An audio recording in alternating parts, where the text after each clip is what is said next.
The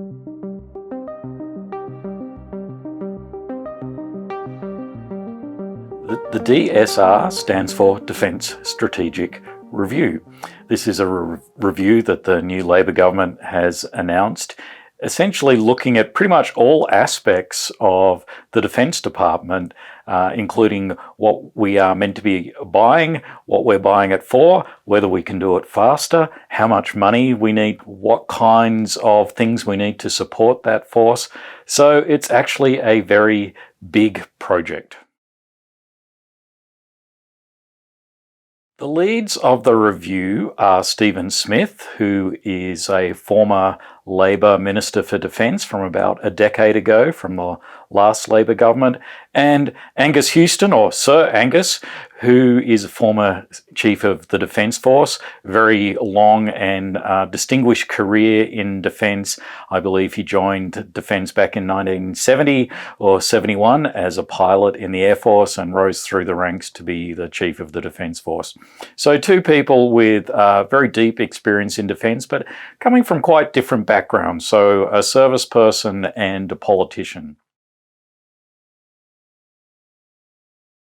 There is a very ambitious timeline for this review. So the government has said that it needs to be finished and present its recommendations at the same time as the nuclear-powered submarine task force is presenting its recommendations on the optimal way forward for Australia's nuclear submarines.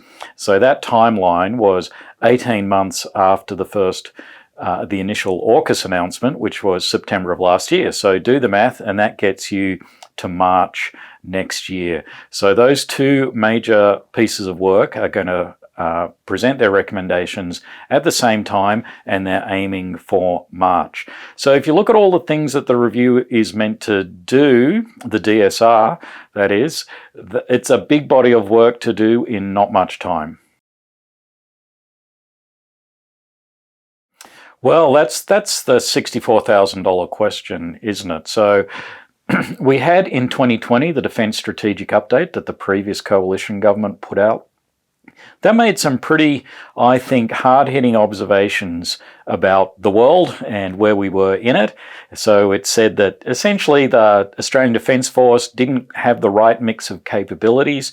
It was primarily a defensive force. It needed new kinds of capabilities like long-range strike, and it needed to be able to reach out at greater range and impose cost and risk on a great power adversary.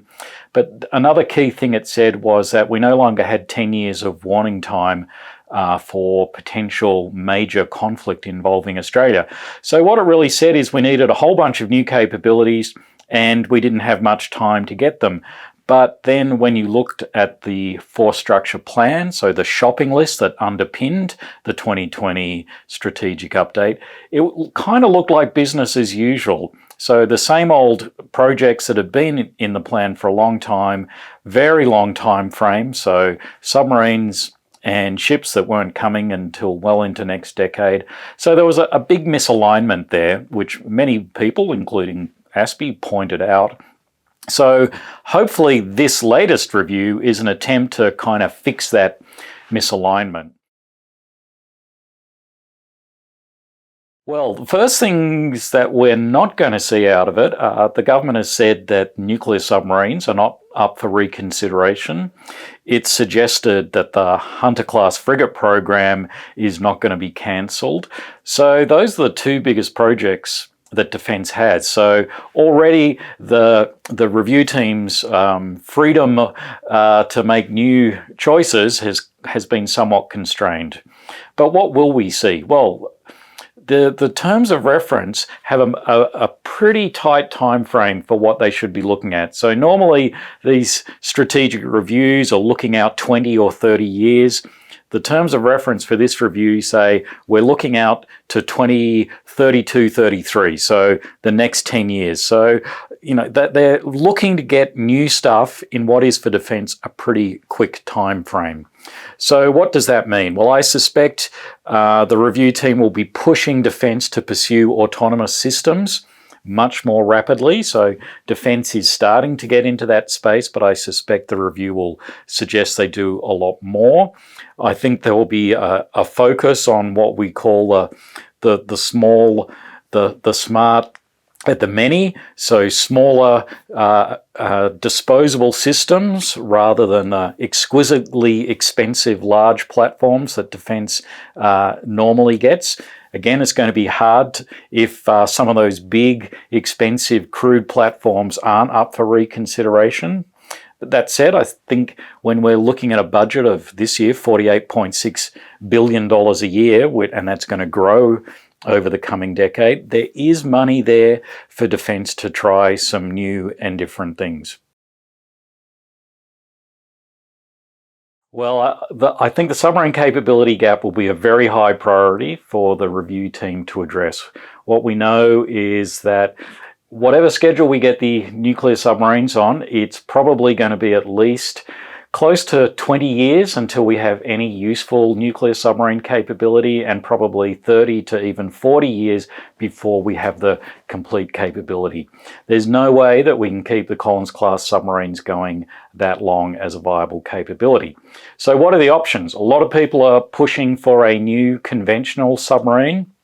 We've written about that quite a lot, and there's certainly arguments for that. The issue is, can we get them in a time frame that will really help bridge the gap? And there's serious questions around that.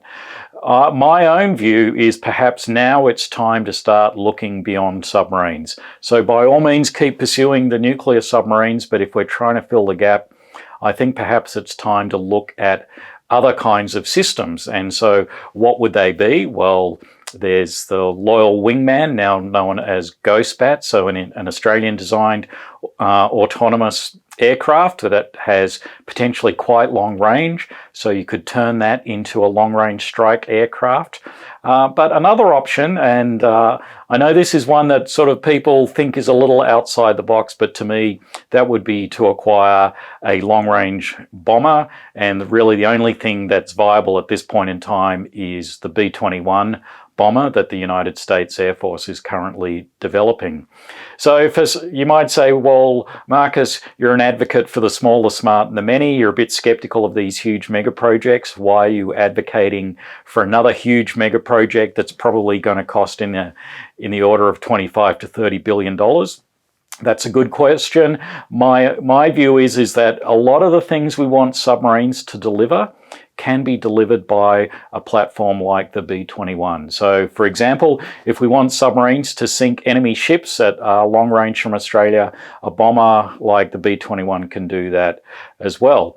And I think there's perhaps, less risk in pursuing that path with the US Air Force than somehow trying to design a new submarine, set up a production facility in Australia, pursue that path while at the same time trying to keep the Collins going for another 20 years and also bring in nuclear submarines. So in a sense, what you'd be doing is say, okay, we'll just live with the submarine risk, manage that as best we can, and we'll mitigate it by getting a platform like the B-21. So that would be my big suggestion for the one big new thing, in addition to pursuing lots and lots of avenues in the small, the smart, and the many, in those small, potentially autonomous systems.